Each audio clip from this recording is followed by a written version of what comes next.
யோ super Suruli இருக்கானே, பயங்கரமான அரசியல் கேடி. மக்கள் மாற்றத்தை விரும்புகிறார்கள். ஒரு தூய்மையான ஆட்சி தமிழகத்திலே கொண்டு வர வேண்டும், ஒரு மாற்றங்கள் தேவை என்ற நோக்கத்தோடு தான் இந்த பயணங்களை அவர் மேற்கொண்டிருக்கிறார்கள். நீங்க ஜெயலலிதா அம்மையார் தலைமையையும் பங்கேற்றிருந்தீங்க. அந்த ஆட்சி தூய்மையான ஆட்சி இல்லையா?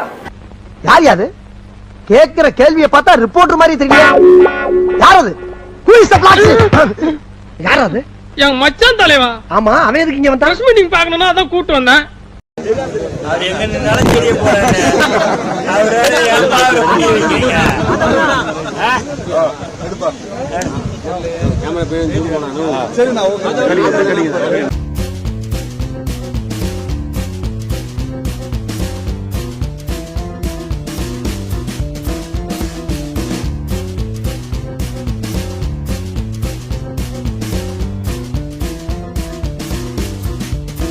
என்ன இங்க வேற மாதிரியா இருக்கு?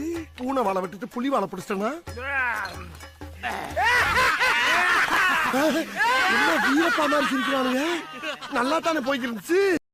பல கோடி ரூபாய் இன்றைக்கு 500 கோடி ரூபாய் ஆண்டிற்கு வருவாய் வந்தாலும் கூட அதை தூக்கி எறிந்துவிட்டு மக்கள் சேவை செய்வதற்காக புனித ஆட்சியை தமிழகத்திலே கொண்டு வருவதற்கு துணிந்து இந்த இயக்கத்தை இன்றைக்கு உருவாக்கி இருக்கிறார்கள். ஒரு கோடி நீ பார்த்த இந்த இத்து போன 4 வாழத்தாருக்கு 1 கோடி ரூபாய். அதற்கு பிறகு புரட்சித் தலைவர் அம்மா வழியில் நின்று பணியாற்றி இருக்கிறோம். 3வது தலைமுறையாக இவரை ஆட்சி கட்டளை அமர்வதற்கு எல்லோருடைய உறுதுணையோடு மக்கள் சக்தியோடு எங்கள் பணிகள் அமையும். இப்படி சோறு திங்கிறக்கு எவ்வளவு மானம் கட்டு போய் தெரிய வேண்டியிருக்கு தெரியுமா? பேசுறாங்க பேச்சு.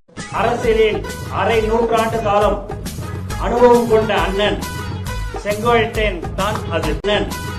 செங்கோட்டையன் தான் அது. இங்க என்ன போட்டிருக்கு? தங்கப்ப. அங்க என்ன போட்டிருக்கு? தக்கம். தங்கப்ப தக்கம். அப்படி படிக்க கூடாது. எப்படி படிக்க கூடாது? தப்பு. கொஞ்சம் சேர்த்து வச்சு படிங்க. தங்க பதக்கம். எப்படி? ஏய், போஸ்ட் அடிச்ச முட்டாளா? படிக்கிற நான் முட்டாளா? தெரிஞ்சேதான் பிரிச்சு அடிச்சு வச்சிருக்கா.